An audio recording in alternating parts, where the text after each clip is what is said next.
live and local with coverage you can count on. This is WNEM TV5 News at 7 on My 5. Good evening, everyone. I'm Matt Stevens. A bill waiting for the governor's signature will allow anyone in the state of Michigan to report a drug overdose without fear of ending up in jail. A law passed last year only protected people under the age of 21 from criminal charges when reporting an overdose. The purpose, of course, is to encourage people not to think twice about calling 911. TV5's James Felton has more on how this could save lives. No one knows the power of addiction better than a recovering drug addict. And today we talked to a couple of them who support the bill that has made its way to the governor's desk. I came close once, and a neighbor had found me. I don't remember exactly what my blood alcohol level was, but it was way over to the point where they had to pump my stomach. Jamie Kirchner and Nicholas Solana both know. James, thanks. Once the bill becomes law, Michigan will join 37 other states that have enacted some form of Good Samaritan or 911 drug immunity law since 2007. Stubborn rain showers are sticking around mid-Michigan tonight as we look live over Flint and Bay City. And it could be more of the same for the rest of the week. Now here's Chief Meteorologist Brian Bachman with a closer look at the forecast. Hey, Brian.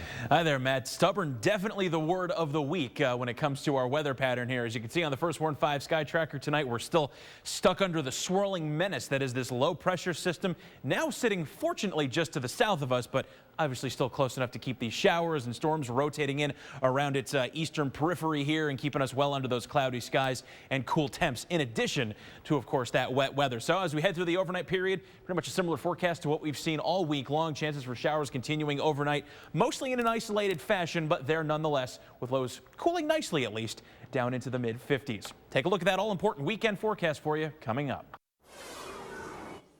She weighed 118 pounds or 117 pounds, and she went up to 160 or 70. So this is somebody that likes to eat. That's Donald Trump speaking about former Miss Universe Alicia Machado during a 1997 interview. The beauty queen, of course, became a media focal point, at least following Monday night's debate after Hillary Clinton used Trump's past comments to illustrate her point that Trump has a history of body shaming. If anyone you know is a victim of body shaming, there is help here in mid-Michigan. TV's Elena Holland. TV5's Elena Holland reports. She's been a great Miss Universe, and she's like me and everybody else. We like to eat.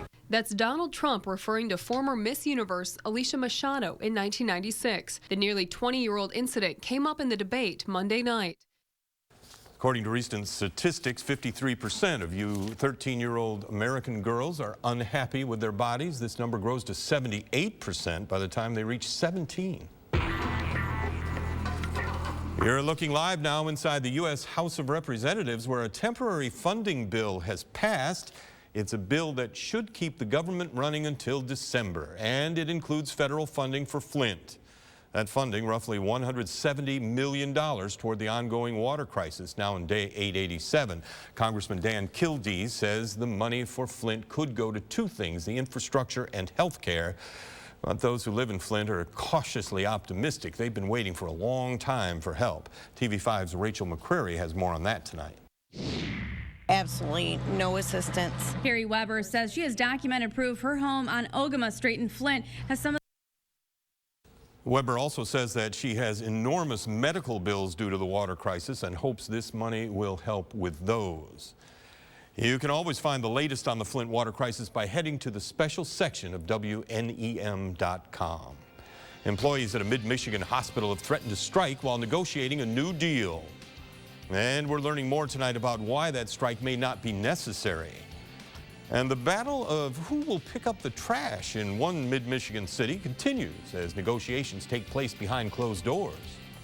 And if you have a tough question you'd like us to investigate, call us at the 989 or 810 numbers on your screen.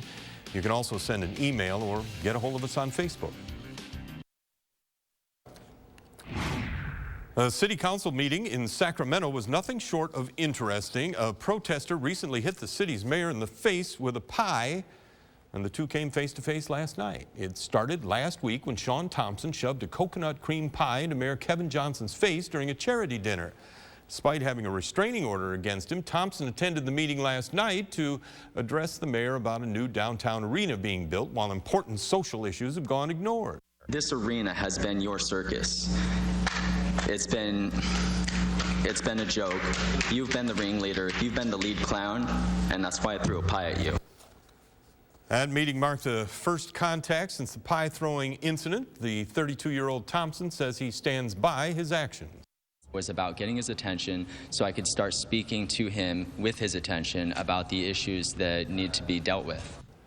Thompson says the pie stunt was a political act meant to embarrass the mayor. He's facing a felony charge of assaulting a public official, and he'll be fighting that charge probably with a lawyer and not with another pie. Certified most accurate by Weather Rate.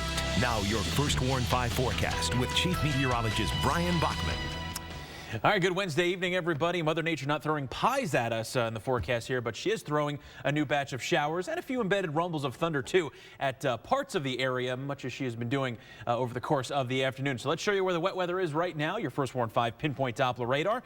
Live from MBS in 3D, tracking a few lingering showers and storms. These actually previously came through the Flint area in about the last hour, but you see they're moving very quickly to the west, interestingly enough, along M57 through the Fenmore and Ashley areas right now, and then extending back over toward Perrington. You do see a couple of lightning strikes embedded in those showers as well, but as we pan to the wide view here, you can see that's about it as far as any shower or storm activity in mid-Michigan proper as it stands right now. But don't write it off. We will see more continue to rotate in around this low from time to time. In fact, here that low is on your First Warn 5 sky tracker. This big swirl, counterclockwise one at that, just kind of wobbling its way gradually to the south over the last 24 hours. It's now settled into parts of northern Indiana and Ohio this evening, and it's going to continue again to just rotate those showers in and around. So on your First Warn 5 hour-by-hour forecast, pretty much the same advice we had for you yesterday. Keep that umbrella handy. It's not necessarily a washout tonight or into the next 24 hours for everybody, but as you can see here, as we rotate into tomorrow morning, 7 o'clock, a couple of showers, mostly along the I-69 corridor.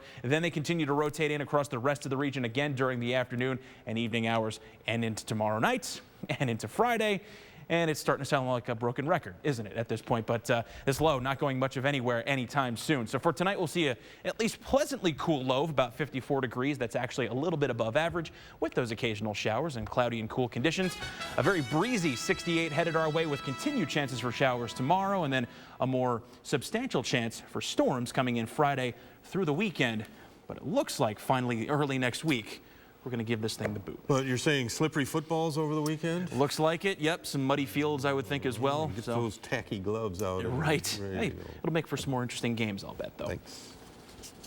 In dollars and cents, Aetna plans to subsidize Apple Watches for some customers. The company creating health tracking apps for the watch for prescriptions and medical information. Aetna provides health coverage, as you may know, to about 23 million people in the U.S. The watches will cost little or nothing, according to Aetna.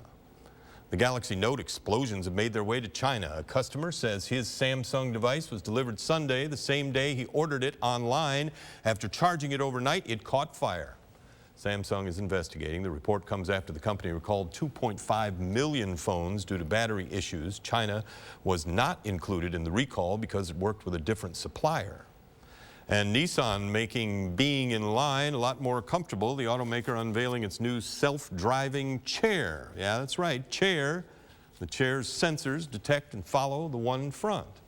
The decision to roll them out further depends on how much you like them. Among our top stories on TV5 News at 10 on My 5, students still feeling the effects of a shooting near their campus, but they've found a way to try to unite the community by holding hands. We'll show you what we mean. This man charged with possessing child pornography. Find out how he was caught. And tonight on TV5 News at 11, a man recorded what he thought was a potential case of abuse. I had to say that, but that was my impulse. This cop's gonna do something stupid. And not even close. See how the rest of this story unfolds.